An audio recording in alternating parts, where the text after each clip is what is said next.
তো প্রতি বছরের মতো আবার রেডমি যে নোট সিরিজ সেটা নেক্সট এডিশনে এসে গেছে, যেমন হলো Redmi note 14 5G, Redmi note 14 pro, Redmi note 14 pro plus. অবশ্যই ইন্ডিয়া বাংলাদেশ এখানে নয়, সবার মতো আগে চায়নাতে এসছে, তারপর অন্য জায়গায় লঞ্চ হবে। তো এই জন্য এই ভিডিওতে আমরা এই তিনটে ফোনের মধ্যে যে প্রো বলে এডিশনটা সেটার সম্বন্ধে ডিসকাস করবো। আর এটা দেখবো যে প্রাইস পয়েন্টে এটা আমাদের এখানে লঞ্চ হতে চলেছে, তো সেই দাম এটা কি সবচেয়ে ভালো ডিভাইস হবে কি হবে না, এই ভিডিওতে আমরা এটার সম্বন্ধে আলোচনা করব। তো চলো শুরু করা যে ভিডিওটা কোনো সময় নষ্ট না করে, আপনি যদি গ্যাজেটাল বাংলা চ্যানেলে প্রথমবার আসেন আর এরকম বাংলা টেক ভিডিও ডেইলি দেখতে চান, তাহলে গ্যাজেটাল বাংলা চ্যানেল সাবস্ক্রাইব অবশ্যই করে নেবেন। তো প্রথম আমরা আলোচনা করবো এই স্মার্টফোনটার ডিজাইন সম্বন্ধে। তো যেমন আপনি দেখতে পাচ্ছেন, এই যে ফোনটা পেছন দিক থেকে দেখতে হবে এক্স্যাক্টলি এরকম। এর থিকনেস হলো 8.2 মিলিমিটার আর ওয়েট 190 গ্রাম।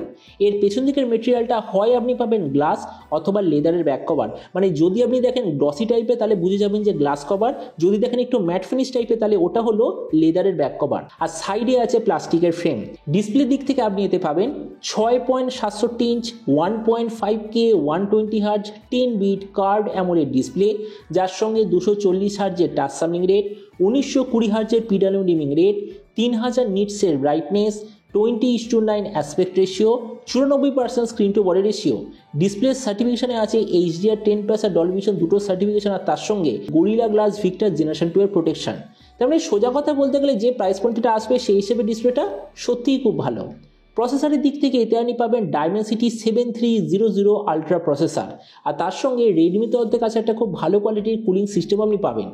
ক্যামেরার দিক থেকে আছে 50, 8 আর 2 মেগাপিক্সেলের ট্রিপল রিয়ার ক্যামেরা, তার সঙ্গে 20 মেগাপিক্সেলের সেলফি। এর যে রিয়ার ক্যামেরা সেটা হলো লিটিয়া 600 সেন্সার, যেটার সঙ্গে আছে OIS এর অপশান। এই যে ফোনটা আপনি টোটাল 4টে ভেরিয়েন্টে দেখতে পাবেন।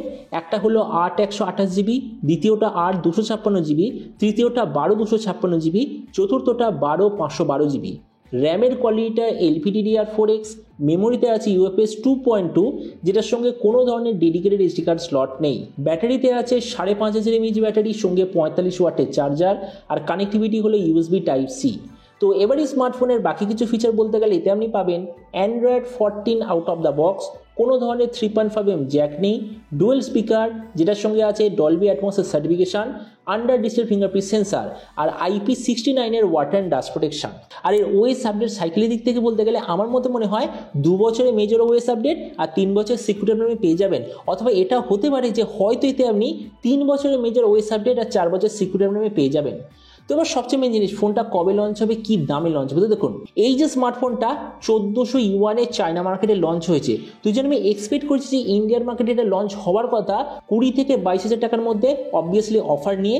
আর আপনি ভিডিওটা বাংলাদেশ থেকে দেখে থাকেন, তো বাংলাদেশে লঞ্চ হওয়ার কথা যতদূর মনে হচ্ছে 30 থেকে 35,000 বাংলাদেশি টাকার মধ্যে। তো এবার সব ভিডিওর মধ্যে আমি কি জানাবো, এই যে স্মার্টফোনটা যে আসতে চলেছে এটা কি প্রাইস পয়েন্টের মধ্যে সবচেয়ে ভালো, নাকি এর চেয়ে বেটার অন্য কোনো স্মার্টফোন অ্যাভেলেবল আছে। দেখুন, আমরা যদি এই মুহূর্তে দেখি তাহলে 20,000 টাকার আশেপাশে আমি বলবো iQOO Z9s 5G একটা দারুণ অলরাউন্ড স্মার্টফোন। তো আমরা যদি iQOO Z9sটার সঙ্গে কম্পেয়ার করি, প্রথমত ডিসপ্লে এই দিক থেকে আমি বলবো রেডমি বেটার, কেননা iQOOতে আছে ফুল HD+ ডিসপ্লে, রেডমিতে আছে 1.5K ডিসপ্লে। তো ডিসপ্লের দিক থেকে রেডমি বেটার। প্রসেসর এই দিক থেকে দুটো এক্স্যাক্টলি সেম, কেননা দুটোতেই আছে Dimensity 7300 প্রসেসর। ক্যামেরার দিক থেকে আমি বলবো সেটআপের দিক থেকে রেডমি বেটার, কেননা রেডমিতে আছে 50, 8 আর 2 রিয়ার ক্যামেরা 16 সেলফি, iQOOতে কি আছে 50 আর 2 রিয়ার ক্যামেরা 16 সেলফি। তার মানে ক্যামেরা সেটআপের দিক থেকে রেডমি বেটার। ভেরিয়েন্টের দিক থেকে এখানে দুটো সেম। ব্যাটারি আর চার্জারের দিক থেকে দুটোতেই আছে 5500 mAh ব্যাটারি, 45 ওয়াটের চার্জার, স্পিকার দুটো সেম, OS আপডেট দুটো সেম। তার মানে দেখুন, ভিডিও লাস্টে আমি আসলে নাকি এটাই বলবো, এই যে স্মার্টফোনটা যদি অ্যাকর্ডিং টু লিক্স ইন্ডিয়ান মার্কেটে 20 থেকে 22,000-এর মধ্যে, আর বাংলাদেশের মার্কেটে যদি 30 থেকে 35,000 টাকার মধ্যে যদি লঞ্চ হয়ে যায়, তো আমার মতে মনে হয় প্রাইস পয়েন্টের মধ্যে প্রবাবলি সব থেকে বেস্ট অলরাউন্ড স্মার্টফোন এটা হয়ে যাবে। তো এবার আপনি যখন সমস্যা নেবেন এই যে রেডমি নোট 14 প্রো বলে যে স্মার্টফোনটা আসতে চলেছে, তো আপনি কি এই দামে এটা নিতে চান, নাকি অন্য কোনো স্মার্টফোন আপনি চুজ করতে চান, এটা সম্বন্ধে যখন বলতে আমাকে একদমই ভুলবেন না। তো চলুন দেখা হবে আগামী কোনো টেক ভিডিওতে। Till then stay tuned and always remember, think positive, be positive. Thank you.